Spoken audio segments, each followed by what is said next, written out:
Hello friends, welcome back to my channel. গত ভিডিওতে আমরা পড়েছিলাম যে কেন ইটিএফ ট্রেডিং, কেন আমরা স্টক মার্কেটের স্টক ট্রেডিংয়ের ডিরেক্ট স্টক ট্রেডিং থেকে কেন আমরা ইটিএফে শিফট করলাম এবং কোন কোন ইটিএফে আমরা ট্রেড করব। ওকে, তো ওটা আমরা গত ভিডিওতে জেনেছি।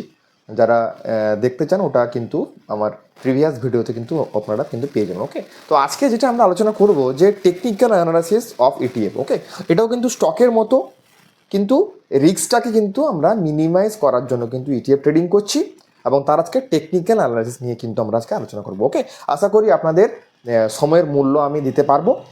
প্লিজ ভিডিওটি পুরোটা দেখার চেষ্টা করুন, ঠিক আছে? আর ভালো লাগলে প্লিজ একটা কমেন্ট বা লাইক অবশ্যই করবেন, ঠিক আছে? তো চলুন শুরু করা যাক। নিফটি যে ফল হলো এভাবে, আমি কিন্তু আগাম আপনাদেরকে বলে দিয়েছিলাম। কোন দিন? আমার লেখা আছে 6 মে, যখন এই ক্যান্ডেলটা তৈরি হলো তার পরের ক্যান্ডেল আমি কিন্তু আপনাদেরকে বলে দিয়েছিলাম যে নিফটিতে কিন্তু একটা ভয়ানকভাবে ফল আসতে পারে। আমার এই বোর্ডটাকে কিন্তু কমজোরি ভাবলে হবে না, আমি কিন্তু এখানে সমস্ত ধরনের অ্যাসেটের টেকনিক্যাল অ্যানালাইসিস কিন্তু করতে পারি। ফরেক্স থেকে শুরু করে আপনার ইন্ডিয়ার মার্কেট, আপনার নিফটি, ব্যাংক নিফটি, ফিউচার, আপনার যদি আমি বলি আপনার কারেন্সি, সব কিছু কিন্তু এখানে আমি টেকনিক্যাল কিন্তু দেখাতে পারি। কিন্তু আমরা জাস্ট ইটিএফে ট্রেড করলাম, ওই জন্যই কিন্তু আমরা ইন্ডেক্স নিয়ে আলোচনা করছি। নিফটি ইন্ডেক্স নিয়ে আলোচনা করা মানে হচ্ছে নিফটি ইটিএফ নিয়ে আলোচনা করা। ওকে, তো চলুন 6 মের ক্যান্ডেলের পরে অর্থাৎ 7 মেতে যে ক্যান্ডেলটা তৈরি হয়েছিল ওখানে কিন্তু আমি বলে দিয়েছিলাম যে মার্কেটে একটা ডাউনফল আসতে পারে। তার কারণটা কি? স্টক মার্কেটে আপনাকে উদ্ধার করতে পারে কিন্তু একটাই নিয়ম, সেটা হচ্ছে ক্যান্ডেলস্টিক প্যাটার্ন। এখানে কি প্যাটার্ন তৈরি হয়েছিল দেখুন, পিওর এঙ্গালফিং প্যাটার্ন। আপনারা চাইলে কিন্তু দেখে নিতে পারেন 6 মের পরের ট্রেডিং সেশনের যে ক্যান্ডেলটা ছিল ওটা কিন্তু এঙ্গালফিং প্যাটার্ন, অর্থাৎ মার্কেট আমাদের ইঙ্গিত করছে যে নিচের দিকে যাবে।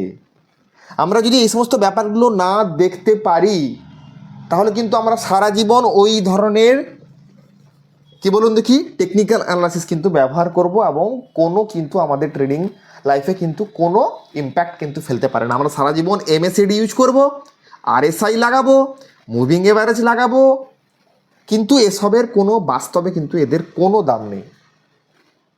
পিওর ক্যান্ডেলস্টিক প্যাটার্নসের উপরে কিন্তু দাঁড়িয়ে আছে পুরো স্টক মার্কেটের জার্নি। আপনার জার্নি কিন্তু ডিপেন্ড করে আছে স্টক মার্কেটের ক্যান্ডেলস্টিক প্যাটার্নস এবং চার্ট প্যাটার্নসের উপরে। ওকে, তো চলুন, এটাই হলো ব্যাপার। এই ফল কিন্তু আমরা আগাম কিন্তু আমরা বলে দিয়েছিলাম। ওকে, তো বর্তমান যদি আমি পজিশন দেখি নিফটি, তাহলে কিন্তু এই ধরনের প্যাটার্নস কিন্তু দিয়ে রেখেছে। গ্যাপ ডাউন ওপেনিং হয়েছে, গ্যাপ ডাউন ওপেনিং হয়ে কি হয় আপনার পজিটিভিটি দেখা গেছে। ওকে, তো গ্যাপ ডাউন মানে কি? এখানে কিন্তু বিশাল বড় একটা গ্যাপ কিন্তু থেকে গেল। এখানে কিন্তু কি হয়েছে, বড় প্লেয়ার কিন্তু এখান থেকে চলে গেছে। তো আমরা আবার কখন বাই করব নিফটি ইটিএফ?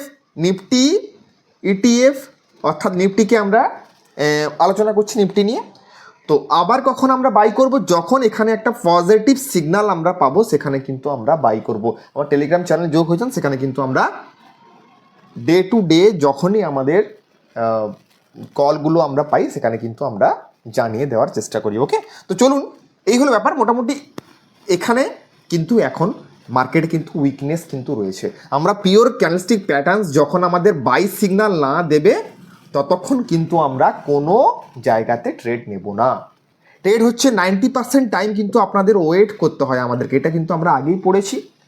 এবং 10% টাইমে কিন্তু আমাদের ট্রেডটা করতে হবে। আমরা কিন্তু উল্টোটা করি, 90% টাইমে কিন্তু আমরা ট্রেডটা করে নিই। যত আপনি লেটে ট্রেড নেবেন, যত আপনি ওয়েট করবেন, তত কিন্তু আমরা সঠিক সিগন্যালটা পাওয়ার আমরা চেষ্টা করতে পারি। ওকে, তো এখানে দেখলে কি হয়, এটা হচ্ছে ব্যাংক নিফটির চার্ট। ব্যাংক নিফটিও কিন্তু সেম ব্যাপার। আমি কিন্তু এই ক্যান্ডেলসটিকে কিন্তু আমরা বাই সিগন্যাল কিন্তু দিয়েছিলাম, বাই কল কিন্তু দিয়েছিলাম। এটা মনে পড়ছে না কোন দিনের ক্যান্ডেলটা। এটা হতে পারে আপনার দেখে দিচ্ছি আমি।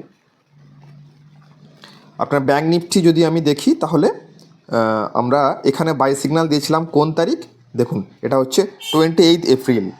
আমার টেলিগ্রাম চ্যানেলে আপনি দেখবেন 28 এপ্রিল, 28 এপ্রিল। ওকে, তখন আমি বুঝেছিলাম যে দেখুন ছোট্ট এরিয়া ব্রেকআউট করেছিল। এর প্রিভিয়াস ক্যান্ডেলস্টিকগুলো আমরা কিন্তু আঁকিনি। তো এখানে আমরা বাই সিগন্যালটা দিয়েছিলাম এবং তার পরের দিন যখনই এইরকম ক্যান্ডেলস্টিক একটা তৈরি হলো তখন কিন্তু আপনাদেরকে টেলিগ্রাম চ্যানেলে আপনি চেক করতে পারেন, সেখানে কিন্তু আমি এক্সিট প্ল্যানের কথা বলেছিলাম। সেখানে কিন্তু আমি বলেছিলাম যে আপনারা এক্সিট হয়ে যান মার্কেট থেকে, মোটামুটি একটা ডাউনফল আসতে পারে। ওকে, তো দেখুন অনুরূপভাবে টোটাল কিন্তু ডাউন সাইড কিন্তু আমরা দেখতে পেলাম। ওকে, তো এই হলো মোটামুটি candlestick patterns.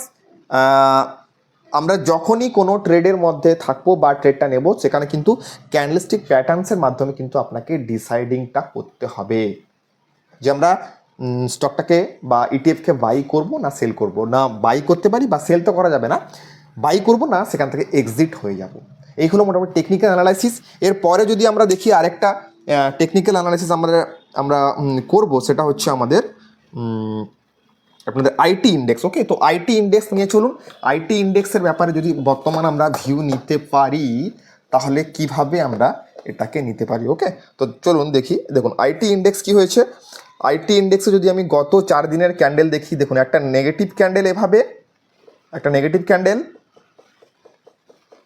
Body fill up করলাম। আচ্ছা, ওর পরে কি রয়েছে, একটা পজিটিভ সিগন্যাল, দেখুন গ্যাপ ডাউন এবং পজিটিভ, তারপর হচ্ছে আপনার এটাও পজিটিভ সিগন্যাল এবং তারপরেও কিন্তু গ্যাপ ডাউন এবং পজিটিভ। ওকে, এখানেও কিন্তু আমরা পজিটিভ সিগন্যাল পেলাম। ওকে, তো এখানে আমরা কোথায় বাই করব, আমরা নিফটি আইটি যদি আমরা ট্র্যাক করি, নিফটি আইটি, তো এখানে কোথায় আমরা একে বাই করতে পারি। ওকে, তো এখানে আমরা যখনই এটাকে ভালোভাবে লক্ষ্য করলাম, দেখুন এই চার্ট প্যাটার্নে আমরা দেখতে পাচ্ছি কিছুগুলো উইক কিন্তু অবস্থান করছে। দেখুন বর্তমান আমরা এই পজিশনে রয়েছি। এখানে দেখুন এই ক্যান্ডেলের উইক, অর্থাৎ এটা হচ্ছে আপনার 6 মে, 6 মে মাসের 6 তারিখ, 6 মে যে ক্যান্ডেলটা আমরা পেয়েছি নেগেটিভ ক্যান্ডেল, এবং এটা কিন্তু এর উপরে কিন্তু একটা ভালো বড় উইক রয়েছে, এবং তার আগের ক্যান্ডেলও কিন্তু একটা বিশাল বড় কিন্তু উইক রয়েছে, তার আগের ক্যান্ডেলও কিন্তু উইক রয়েছে। ওকে, তো এটা কিন্তু কি বোঝাচ্ছে, এটা কিন্তু বোঝাচ্ছে যে মার্কেটে কিন্তু এই এরিয়াতে একটা নেগেটিভিটি কিন্তু রয়েছে। ওকে, তো এই এরিয়া যখনই ব্রেকআউট দেবে তখনই কিন্তু আমরা নিফটি আইটি কিন্তু বাই করব। একটা ছোট্ট এরিয়াতে ঘোরাফেরা করার পরে যখন এই এরিয়াটি ব্রেকআউট দেবে তখনই কিন্তু আমরা বাই করতে পারি। আপনার নিফটি আইটি চার্টটা ভালোভাবে দেখে নিন। এভাবে দেখবেন যে অনেকগুলো উইক রয়েছে ওপরের দিক করে, অনেকগুলো উইক, এবং এই প্রিভিয়াস ক্যান্ডেলও কিন্তু অনেক বড় বড় উইক রয়েছে।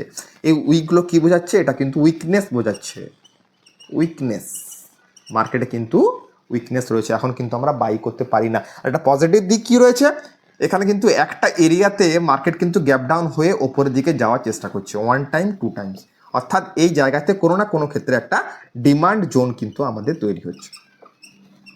ওকে, ডিমান্ড জোন কিন্তু তৈরি হচ্ছে এই এরিয়াতে। ওকে, তো এই গেল মোটামুটি নিফটি আইটি।